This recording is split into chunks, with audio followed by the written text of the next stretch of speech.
அடுத்து பல்வேறு இடங்களிலே நம்முடைய மக்கள் கருத்தின் மூலமாக அவர்கள் என்ன சொல்கிறார்கள், மது விலக்கு தொடர்பாக, மது ஒழிப்பு தொடர்பாக மக்கள் என்ன சொல்கிறார் என்பது குறித்து பல்வேறு இடங்களில் பல்வேறு மாவட்டங்களிலிருந்து நம்ம செய்தியாளர் அனுப்பியிருக்கிறார்கள். அதில் சில மக்கள் குரல்களை, மக்களின் மனசாட்சி என்ன சொல்கிறது என்பதை தற்போது மக்கள் குரலாக பார்ப்போம். தமிழ்நாடு முழுவதும் பல்வேறு டாஸ்மாக் கடைகள் என்பது மூடப்பட்டு வருவது என்பது வரவேற்கக்கூடிய செயல்.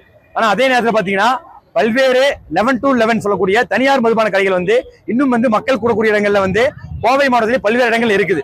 குறிப்பா பாத்தீங்கன்னா நீங்க பாரதி நகரா இருக்கட்டும், அதே மாதிரி நம்ம நவீந்தியா ரோடு சொல்லிட்டு பல்வேறு பகுதிகளில் 11 to 11 தனியார் மதுபான கடைகள் இயங்கிட்டு இருக்குது.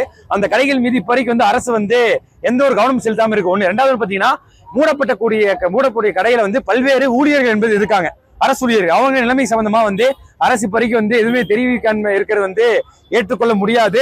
டாஸ்மார்க் மூடுறது என்பது நல்ல விஷயம் தான். அதே நேரத்தில் இன்னைக்கு போதை என்பது டாஸ்மார்க் மட்டும் கிடையாது, ஏறக்குறைய பல்வேறு வகையில கோயம்புத்தூர் மட்டும் 41 வகையான போதைப் பொருள் என்பது கோயம்புத்தூர் மட்டும் என்பதற்கு அத்தனை போதைப் பொருளும் தடுக்க வேண்டும். அரசு என்பது போதைப் பொருளுக்கு எதிராக பல்வேறு விஷயங்களை மேற்கொள்ள வேண்டும். பள்ளி கல்லூரிகளில் விழிப்புணர்வு முகாம்களை நடத்த வேண்டும். மேலும் தனியார் மதுபான கடைகளையும் இழுத்து மூட வேண்டும். அப்போதுதான் போதை என்பது குறையும். போதைக்கு பின்னால் இளைஞர்கள் என்று பரபரப்பா பேசப்படுகிற இந்த சூழல்ல தமிழகத்தில் ஒரு ஆட்சி மாற்றம் ஏற்பட்டிருக்கிறது. இந்த ஆட்சி மாற்றம் போதையை கட்டுப்படுத்தும், தடுக்கும் என்ற நம்பிக்கையோடு பெண்கள், இளைஞர்கள், மாணவர்கள் மத்தியில் ஒரு பேசும் பொருளாக மாறியிருக்கிற இந்த சூழலில்தான் ஆட்சிக்கு வந்த முதல் கையெழுத்தாக ஒரு 700க்கும் மேற்பட்ட டாஸ்மாக் கடைகளை மூடப்பட்டு இருக்கிறது என்பது மகிழ்ச்சியான செய்தியாக இருக்கிறது. இன்னும் அதுவும் கூடுதலாக பள்ளிகள் அருகில், கோயில்கள் அருகில், NH ரோட்டுக்கு அருகாமையில் இருக்கக்கூடிய டாஸ்மார்க்கள் எல்லாம் எடுக்கணும்னு சொல்லி மக்கள் கோரிக்கை வச்சு இன்னைக்கும் போராடிக்கிட்டு இருக்காங்க பல இடங்கள்ல. அதை அரசு கவனத்தில் எடுக்கணும். அதே போல போதைக்கு பின்னால் இளைஞர்கள் செல்லாமல் தடுப்பதற்கான இப்போ கஞ்சா என்பது பரவலாக விற்பனை ஆகிறதுன்னு சொல்லி பொதுவான சாதாரண மக்கள் கூட பேசிட்டு இருக்காங்க. ஆனால் கஞ்சா என்பது விளைய வைக்கக்கூடிய கோவையோ அல்லது தமிழ்நாடோ அல்ல. எங்கேயோ இருந்து கஞ்சா என்பது விளைவித்து அது டன்னு கணக்கில் இங்கே இறக்குமதி ஆகுது. அதை தடுப்பதற்கான என்ன திட்டம் என்பதை தமிழ்நாடு அரசு அதை துரிதப்படுத்த வேண்டும். கஞ்சா தமிழ்நாட்டு எல்லைக்குள் வராமல் தடுப்பதற்கு தமிழ்நாடு அரசு உரிய நடவடிக்கை எடுக்க வேண்டும் என்பதை நாங்கள் சொல்ல வேண்டிய அவசியம் இருக்கிறது. அதே போல போதைக்கு பின்னால் இளைஞர்கள் செல்வதை தடுப்பதற்கு ஒரு நல்ல கல்வி திறனை ஏற்படுத்த வேண்டும். கல்வி திறன், நல்ல வழிகாட்டுதல், நல்ல கற்றல் தான் இந்த போதைக்கு பின்னால் செல்ல விடாமல் தடுப்பதற்கான ஒரு அரணாக இருக்க முடியும்.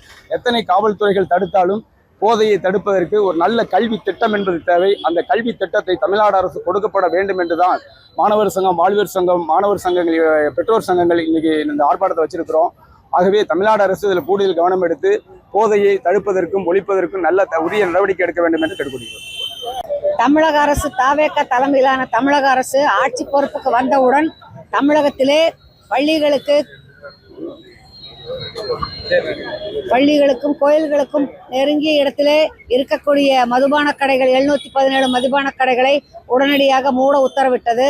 ஆனால் இன்றைக்கு தமிழக அரசு எடுத்த முடிவு என்பது இன்னும் நடைமுறைப்படுத்தவில்லை என்பதுதான் என்னுடைய கருத்து. இன்றைக்கு பார்த்தீங்கன்னு சொன்னால் 717 கடை மூடியாச்சுன்னு சொல்கிறாங்க. ஆனால் மூடின கடைக்கு உள்பக்கமாகவே இருந்து வியாபாரங்கள் நடக்கிறத நாங்கள் பொதுமக்களாகிய நாங்கள் கட்டாயமாக பார்த்துட்ருக்கிறோம். அப்படி மூடப்படாத கடைகளை உடனடியாக தமிழக அரசு கவனத்தில் எடுத்து இந்த கடைகளை மூட வேண்டும். இப்போ மூடப்பட்டிருக்குன்னு சொல்கிறாங்க, ஆனால் உண்மையாக முழுமையாக மூடல. இது பொதுமக்களுக்கும் தெரியும். நிறைய இடங்களில் அந்த கடைகளில் மறைமுகமாக வணிகம் நடந்து கொண்டு இருக்கிறது எங்களுக்கும் தெரியும். ஆகவே உரிய முறையில் அரசு தலையிட்டு காவல்துறை மீது உடனடியாக கண்டுபிடித்து அந்த கடைகளை மூடுவதற்கான ஏற்பாடுகளை செய்ய வேண்டும் என்று